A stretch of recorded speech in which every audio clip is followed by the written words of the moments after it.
Hola a todos los amigos de YouTube, bienvenidos a un nuevo video.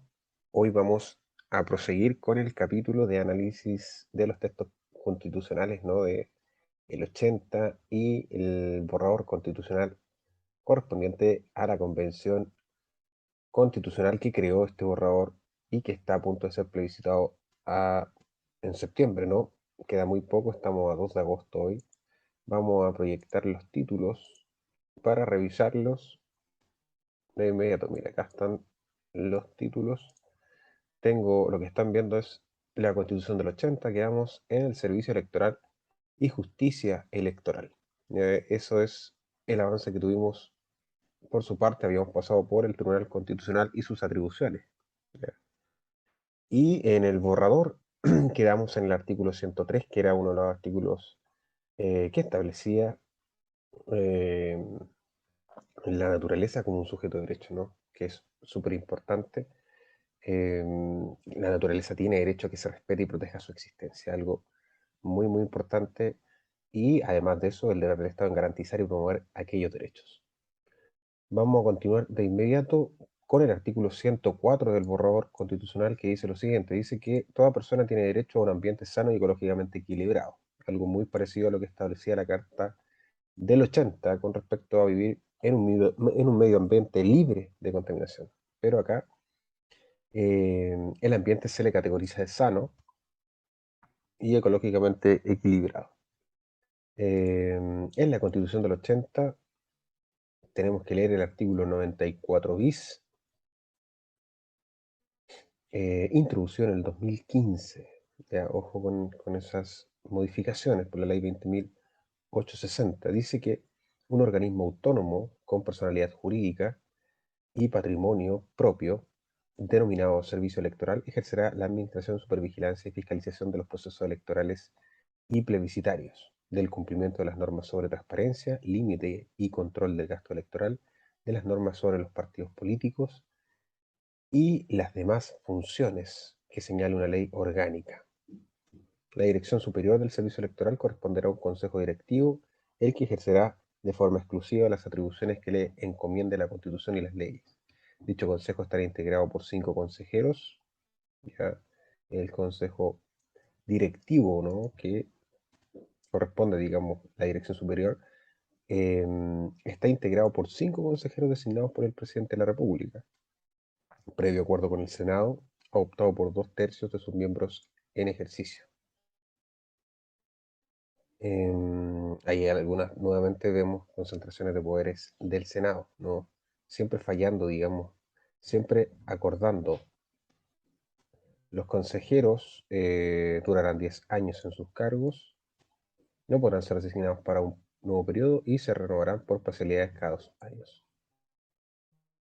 10 años me parece excesivo también para un organismo autónomo que va a controlar precisamente los procesos electorales y plebiscitarios, ¿no? Y elegidos 5 miembros, como acabamos de ver, em, por el presidente de la República con acuerdo de 2/3 de los miembros de ejercicio del Senado. Los consejeros solo podrán ser removidos por la Corte Suprema a requerimiento del presidente de la República o de 1/3 de los miembros de ejercicio de la Cámara de Diputados. La Cámara de Diputados ejerciendo esas labores de fiscalización por infracción grave a la Constitución, uno de los motivos para ser removido o las leyes, incapacidad, mal comportamiento o negligencia manifiesta en el ejercicio de sus funciones. La Corte conocerá del asunto en pleno, especialmente convocado al efecto, y para acordar la remoción deberá reunir el voto conforme a la mayoría de sus miembros en ejercicio, mayoría absoluta. La organización y atribuciones del servicio electoral serán establecidas por una ley orgánica. Su forma de concentración, las plantas, remuneración y estatuto del personal serán establecidos por una ley normal. Volviendo ahora al texto del borrador, nos dice el artículo 105 que toda persona tiene derecho al aire limpio durante todo su ciclo de vida, estableciéndose por primera vez em, derecho a tener no solamente un ambiente sano y ecológicamente equilibrado, sino que también a que el aire que respiramos eh, permanezca limpio en todos los ciclos de vida de una persona. El artículo 95 ahora el Tribunal Electoral, que es lo que estamos viendo, em, nos dice lo siguiente: un tribunal especial se denominará, se denominará Tribunal Calificador de las Elecciones, conocerá del escrutinio general y de la calificación de las elecciones del presidente de la República, de diputados y senadores, resolverá las reclamaciones que den lugar y proclamará a los que resulten elegidos. Dicho tribunal conocerá asimismo los plebiscitos y tendrá las demás atribuciones que determine la ley.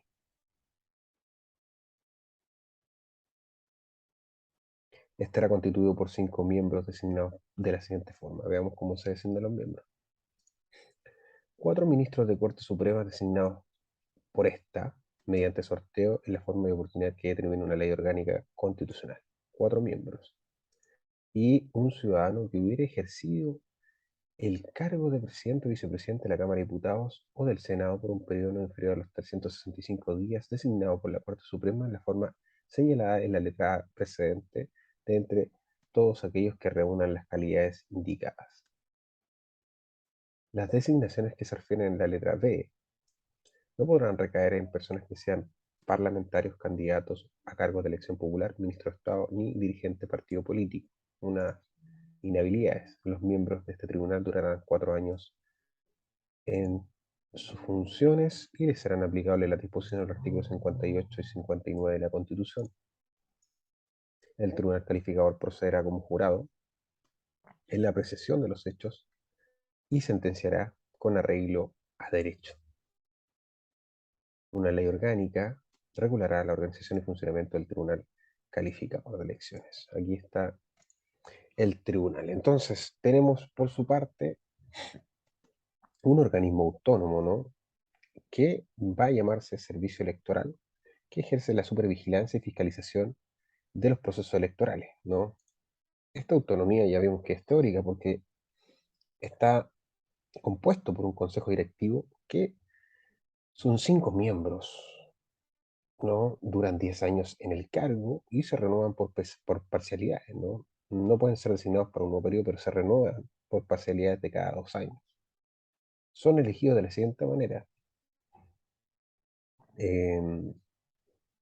5 consejeros designados por el presidente de la República previo acuerdo del Senado adoptado por los 2/3. Es la forma de elegirlo. Y luego vimos en el artículo 95 el tribunal especial que califica las elecciones, no el servicio ahora, sino que este es un tribunal especial que está constituido por 5 miembros designados por la Corte Suprema, 4, y un ciudadano que hubiera ejercido el cargo de presidente o vicepresidente de la Cámara de Diputados o del Senado por un periodo no inferior a los 365 eh, días, ¿no? Es el periodo mínimo de haber ejercido, digamos, que se le requiere para componer este tribunal. O sea, 4 eh, abogados, dicho así, y un ciudadano común y corriente, pero que pertenece o que haya pertenecido a esos cargos, y se establecen las inhabilidades de no ser un parlamentario candidato a cargo de elección popular o ministro de Estado ni dirigente partido. Vimos que duran 4 años y procede como jurado con arreglo a la apreciación de los hechos y sentencia conforme a derecho. Por su parte, ahora el borrador constitucional en el artículo 106 nos dice lo siguiente: dice que la ley podrá establecer restricciones al ejercicio de determinados derechos para proteger el medio ambiente y la naturaleza. O sea, que se establecen restricciones al ejercicio de determinados derechos para proteger el medio ambiente y la naturaleza. Bueno, em, los derechos que se restringen, ¿no? Yo creo que tienen que ver necesariamente con la propiedad privada. Quizás con algunos derechos que tengan estricta relación con bienes eh, que son transables, por ejemplo el agua. Así que la Constitución, el borrador del 2022, establece restricciones directas. Así que muy, muy bien que esté de manera constitucional. Por su parte, el borrador, perdón, en la Constitución del 80, en el artículo 96 ahora, dice lo siguiente, dice que habrá tribunales electorales regionales encargados de conocer el escrutinio general y la calificación de las elecciones que la ley les encomiende, así como de resolver las reclamaciones que den lugar y de proclamar a los candidatos electos. Sus resoluciones serán apelables ante el Tribunal Calificador de Elecciones en la forma que determine la ley. Asimismo, les corresponderá conocer de la calificación de las elecciones de carácter gremial y de las que tengan lugar en aquellos grupos intermedios que la ley señale. Estos tribunales estarán constituidos por un ministro de la Corte de Apelaciones respectiva, elegido por esta y por dos miembros designados por el Tribunal Calificador de Elecciones de entre personas que hayan ejercido de profesión de abogado o desempeñado la función de ministro o abogado integrante de la Corte de Apelaciones por un plazo no inferior a 3 años. Ya, entonces los tribunales van a estar constituidos por un ministro de la Corte de Apelaciones, elegidos por la misma Corte, y por dos miembros designados por el Tribunal Calificador de Elecciones, de entre personas que han ejercido como profesión de abogado integrante. ¿Ya? Así que esa es la manera de entrar a este tribunal electoral regional. Son constituidos, como vemos, por 3 miembros. Los miembros de estos tribunales durarán 4 años en sus funciones, muy igual que el Tribunal Calificador de Elecciones, y tendrán las inhabilidades e incompatibilidades que determine la ley. Estos tribunales procederán como jurado en la apreciación de los hechos y sentenciarán con arreglo de derecho, al igual que el Tribunal Calificador, digamos, eh, general. Y dice que una ley determinará las demás atribuciones de estos tribunales y regulará su organización y funcionamiento. Eso es con respecto al artículo 96 de la Constitución del 80. Por su parte, el borrador constitucional, el artículo 107, ahora nos dice que toda persona tiene derecho de acceso responsable y universal a las montañas, riberas de ríos, mar, playas, lagos, lagunas y humedales. Algo que es bastante atingente porque la propiedad privada ha llegado a decir que las eh, playas, las riberas de río, eh, son del predio que colinda con ellas, ¿no? Y sabemos que no es así. El tema es el derecho de acceso, ¿no? Derecho de acceso responsable y universal a las montañas también, que se han privado cierres de empresas que ponen sus plantas recreativas y cobran por el acceso. Ese es el problema. Entonces, siento que esto en la Constitución, en el borrador, digamos, se establece como un derecho de acceso responsable y universal. ¿Ya? Muy, muy importante. El ejercicio de este derecho, las obligaciones de los propietarios de aledaños, el régimen de responsabilidad aplicable y el acceso a otros espacios naturales serán establecidos por una ley. Eso es lo que dice el inciso segundo. O sea, todo esto se va a regular por ley. Eso es con respecto al artículo 107. Siguiendo con la lectura de la Constitución del 80, el artículo 97 dice que anualmente se destinarán en la ley de presupuesto de la Nación los fondos necesarios para la organización y funcionamiento de los tribunales electorales, cuyas plantas, remuneración y estatutos personales serán establecidos por ley. Y eso sería con respecto a la justicia electoral y los tribunales electorales. Después, en la Constitución del 80 pasa al capítulo 10, que es la Contraloría General de la República, otro órgano muy, muy importante. El artículo 108 ahora de el borrador constitucional nos dice que toda persona tiene derecho al pleno acceso a la justicia y a requerir de los tribunales de justicia la tutela efectiva de sus derechos e intereses legítimos de manera oportuna, eficaz, conforme a los principios y estándares reconocidos por la Constitución y las leyes. Un derecho de acceso a justicia que ya estaba en la Constitución del 80. En el inciso 2 dice que es el deber del Estado remover los obstáculos sociales, culturales y económicos que impiden o limiten la posibilidad de acudir a órganos jurisdiccionales para tutelar y ejercicio de sus derechos. Obstáculos sociales, culturales y económicos son brechas que siempre aparecen a la hora de la denegación de justicia, ¿no? De parte del Estado, estableciéndose cuotas, ¿no? Actualmente para acceder a justicia em, cuotas de 600.000 pesos, me parece que la Corporación de Asistencia Judicial, obstáculo social también, de discriminación y cultural, en el sentido de pertenecer a otra etnia, raza o pueblo indígena que la Constitución salvaguarda como plurinacional. Los tribunales deben brindar una atención adecuada a quienes presenten peticiones o consultas ante ellos, otorgando siempre un trato digno y respetuoso conforme a la ley. El Estado asegura el derecho a asesoría jurídica gratuita e íntegra por parte de abogados y abogados habilitados para el ejercicio de la profesión a toda persona que no pueda obtenerla por sí misma en los casos y la forma que establezca la Constitución y la ley. Derecho a defensa técnica, ¿no? Es deber del Estado otorgar asistencia jurídica especializada para la protección del interés superior de los NNA, especialmente cuando estos han sido sujetos de medida de protección. Además, debe procurar crear todas las condiciones necesarias para el resguardo de sus derechos. Algo que hacía falta en justicia especializada en materia de familia, sobre todo con medidas de protección de los niños, niñas y adolescentes y demás condiciones que puedan servir para salvaguardar sus derechos oportunamente, no cuando ya se haya producido el daño. El Estado debe garantizar que los órganos que intervienen en el proceso respeten y promuevan el derecho a acceder a justicia con perspectiva intercultural, que es lo que llama a la Constitución ser, de alguna u otra forma, convivir con diferentes naciones, ¿no? Las personas tienen derecho a asistencia jurídica especializada, intérpretes facilitadores interculturales y peritajes consultivos cuando así lo requieran y no pueden proveérselos por sí mismos. Algo importantísimo a la hora de que muchos juicios se caen por prueba, ¿no? El tema de la prueba es algo evidentemente costoso. El Estado garantiza el acceso a justicia ambiental, algo también que se necesita para resguardar la naturaleza establecida como sujeto de derecho.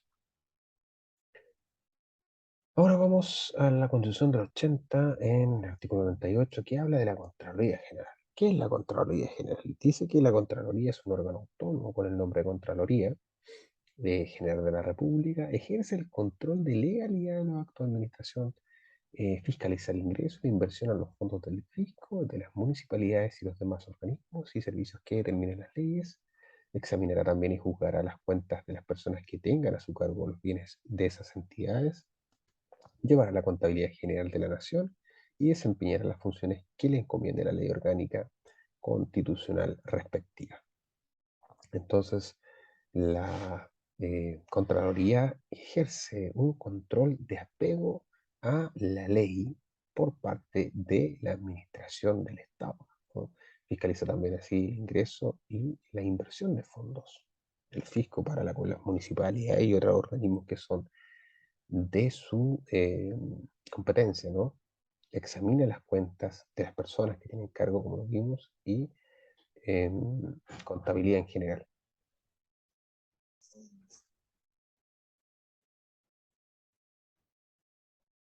Nos dice también que el Contralor General de la República deberá tener a lo menos 10 años del título de abogado. Ya es un requisito de temporalidad. Haber cumplido 40 años de edad, mucho más que el presidente de la República, y poseer las calidades necesarias para ser ciudadano con derecho a sufragio. Será designado por el presidente de la República con acuerdo del Senado, optado por los 3/5 de sus miembros en ejercicio, por un periodo de 8 años y no podrá ser designado para el periodo siguiente. Con todo, cesa en el cargo a la edad de 75 años. Ese es el Contralor General de la República, el artículo 98. Volviendo al borrador constitucional, ahora en el artículo 109 nos dice lo siguiente. Toda persona tiene derecho a un proceso razonable y justo en que se salvaguarden las garantías que señala esta Constitución en la ley y en los tratados internacionales ratificados y vigentes en Chile. Dicho proceso se realizará ante un tribunal competente, independiente e imparcial establecido con anterioridad por la ley. Un requisito de constitución del tribunal anterior, no, y no ser juzgado por comisiones especiales, algo muy parecido a lo que parecía en la Constitución del 80. Toda persona tiene derecho a ser oída y juzgada en igualdad de condiciones dentro de un plazo razonable, estableciéndose plazos razonables para ejercer el derecho de ser oída y de ser juzgada, ¿no? Así terminando de alguna manera con juicios infinitos, que es lo inicial de este artículo, ¿no? Un proceso razonable y justo.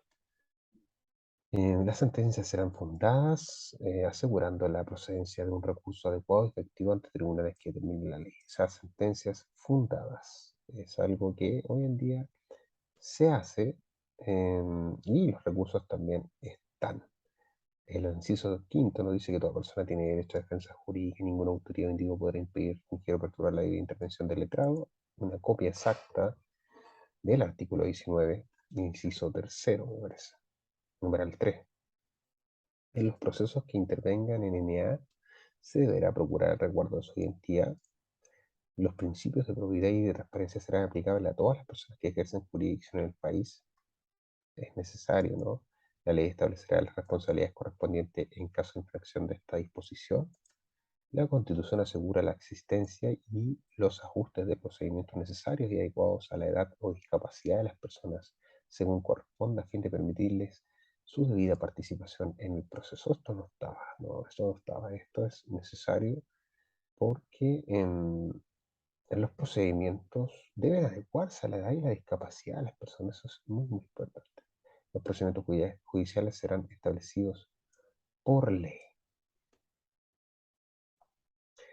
Por ley, precisamente, para no, eh, que, digamos, dejando fuera todo lo que es la potestad reglamentaria y dejándolo solamente al dominio legal. La Constitución del 80 en su artículo 99 nos dice lo siguiente. Ahora dice que el ejercicio de la función de control de legalidad, el Contralor General tomará razón de los decretos y resoluciones que en conformidad a la ley deben tramitarse por la Contraloría o, caso contrario, representará la ilegalidad de que puedan adolecer. Pero deberá darles curso cuando, a pesar de su representación, el presidente de la República insista con la firma de todos sus ministros, caso en el cual deberá enviar copia de los respectivos decretos a la Cámara de Diputados.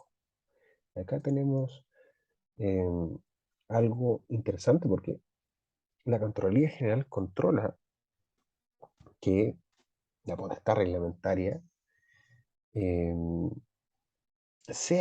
y las soluciones, ¿no? Sean apegadas a los procedimientos legales, ¿no? Ya sabemos que son normas infralegales, están bajo el dominio de la ley y la ley está bajo el dominio de la Constitución, pero en estos casos en que se representa aquella ilegalidad, el presidente puede darles curso igual, ¿no? Con la firma de todos sus ministros, a pesar de representarles esa ilegalidad. Caso en el cual la Cámara de Diputados es la llamada a representar esta ilegalidad ante, me parece, el TC.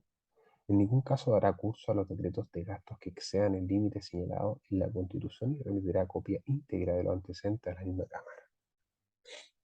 ¿Qué hace, los diputados? Bueno, eso hacen. Corresponderá asimismo al Contralor de la República tomar razón de los decretos con fuerza de ley, debiendo representarlos cuando excedan o contravengan la ley delegatoria, o sea, es contrario a la Constitución. Si la representación tuviera lugar con respecto a, a un decreto con fuerza de ley, a un decreto promulgatorio de una ley o de una reforma constitucional por apartarse del texto aprobado, o un decreto o resolución por ser contrario a la Constitución, el presidente de la República no tendrá la facultad de insistir. O sea, cuando ella es contrario a la Constitución, no pierde la facultad de insistencia. Y en caso de no conformarse con la representación de la Contraloría, deberá remitir los antecedentes al TC, que es lo que estábamos diciendo, dentro del plazo de 10 días a fin de que éste resuelva aquella controversia. En los demás, en la organización, el funcionamiento y las atribuciones de la Contraloría General de la República serán materia de una ley orgánica. Por su parte, el artículo 110 del borrador nos dice que ninguna persona puede ser privada de su libertad arbitrariamente ni estar restringida, ¿ya? Sino en los casos y en la forma determinados por la Constitución. Ninguna persona puede ser arrestada o detenida sino por orden judicial, salvo que fuera suspendida en delito flagrante. Algo muy parecido a lo que aparece en el artículo 20, me parece, 21, me parece. con el habeas corpus. Y la persona arrestada o detenida deberá ser puesta a disposición del tribunal competente en un plazo máximo de 24 horas, el mismo plazo que se establece actualmente en la Constitución del 80. Se le debe informar de manera inmediata y comprensible sus derechos y los motivos de privación de libertad. Tendrá derecho a comunicarse con su abogado o quien estime pertinente. Ninguna persona puede ser arrestada o detenida sujeta a prisión preventiva o presa, sino en su domicilio o en lugares públicos destinados a este objeto. Su ingreso debe constar en un registro público. Se prohíbe la herencia por deudas, salvo el caso de incumplimiento de deberes alimentarios que actualmente eh, se puede, ¿no? Prisión por deudas se puede por la comparación de los derechos de los niños. Son mucho más importantes a la hora de la libertad ambulatoria. Entonces el 110 establece, como podemos ver, que ninguna persona puede ser privada del derecho de libertad, ¿no? Ambulatoria, en ese sentido, arbitrariamente, em, sino en los casos que determina la Constitución de la ley. Ya sabemos que ese caso es el delito flagrante y la flagrancia o la orden judicial, que son las excepciones. La persona arrestada en ese caso tiene que ser puesta a disposición de un tribunal en un plazo máximo de 24 horas, que es lo que actualmente está en la Constitución del 80. em, Se le agrega, ¿no?, que se le debe informar de manera inmediata y comprensible sus derechos, algo importantísimo, a la presunción de inocencia, ¿no? Y ninguna persona puede ser arrestada o detenida en prisión en lugares públicos eh, destinados a este objeto, ¿no? La idea o en su domicilio. Esa es la idea del artículo 110, estableciéndose también el tema de la prisión por deudas, siempre en casos de deberes alimenticios. El artículo 100 nos dice que las tesorerías del Estado no podrán efectuar ningún pago, esto es la Constitución del 80, sino en virtud de un decreto o resolución expedido por autoridad competente, en que se exprese la ley o parte del presupuesto que autoriza que el gasto. Los pagos que se efectuaran, considerando además el orden cronológico establecido en ella y previa refrendación presupuestaria del documento que ordene el pago. Ya, entonces, la única manera de que la tesorería proceda a un pago es a través de un decreto o resolución por una autoridad competente y además que se apegue a la ley, ¿no? Lógico que se efectúan también considerando el orden cronológico establecido en ella y previa refrendación, o sea, control presupuestario del documento. Esa es la única manera en que procede la tesorería a pagar previo control.